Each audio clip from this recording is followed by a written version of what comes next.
The green sheet of paper, which has many colors, summarizes the campaign that I'm leading. It's called the SAVE campaign. The SAVE campaign is a campaign that was started by religious leaders living with or personally affected by HIV.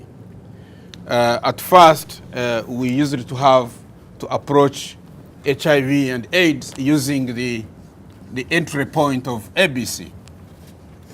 That is what we had to fight AIDS.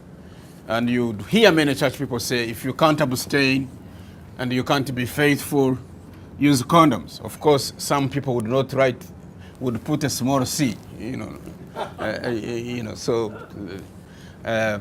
but the many women in Africa challenged us and said, and the young girls said, we don't think that this ABC is going to work for us. And we said, what do you mean? They said, every time we want to abstain, our abstinence choices are not respected by our male spouses, our male friends. And even when we are faithful in marriage, we are still infected on the marital bed. And when we choose to use condoms, the men don't want. So none of the options really is in our control.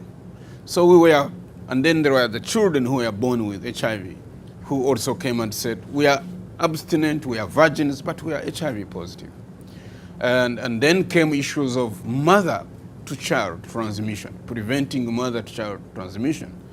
Then there came the issues of health care in infrastructure, research saying that if you are a doctor in Zambia, you are 15 times more at risk of being infected than a doctor in France, meaning that there was a lot of non-sexual transmissions happening in Africa, and we needed to find a message of addressing that.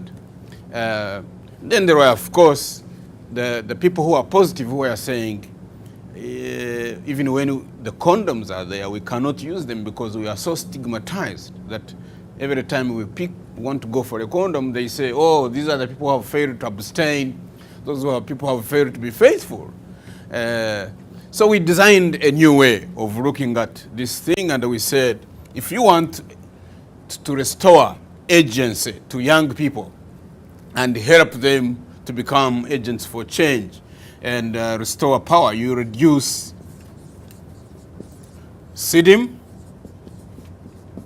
which is in that song I've given you, and then you do another one, you multiply, save. So that is the SAVE campaign, which is summarized for you there. SIDIM is stigma, shame. The shame leads to denial. The denial leads to discrimination. Those are four lead to inaction. People do nothing because they tend to think this is not our problem. This is a disease of prostitutes, truck drivers, homosexuals. So we have nothing to do with this. So, but others who attempt to do something, they do it wrongly. We call that misaction. You know, when you've taken a flight, to go somewhere like to Nairobi from Washington, and then after 12 hours of flight, you see a poster saying, welcome to New Jersey, You've done something, but it has not produced what you wanted to do. Now, this SAVE is safe practices, and we are very clear that the safe practices are not vertical. They are horizontal, that there is no practice that is better than the other. It only depends on which context you are. It's like you cannot say an airplane is better than a car, or you cannot say a car is better than a boat. No, they serve different purposes according to where you are. So abstinence could be a very good option for people who are single or have chosen to remain alone, or, but if they are announcing in church that you are getting wedded tomorrow, then you should know that the abstinence strategy is going to fail on your first day of marriage. So otherwise people will say, no, you have not consummated the marriage, so bring back the certificate. So you should be thinking of, after I have graduated from abstinence, what am I going to do? I will test, and I will use condoms, and then I will remain mutually faithful, or I will use condoms. So PMTCT, safe blood, as you see them on your issues. This one is access to treatment and nutrition.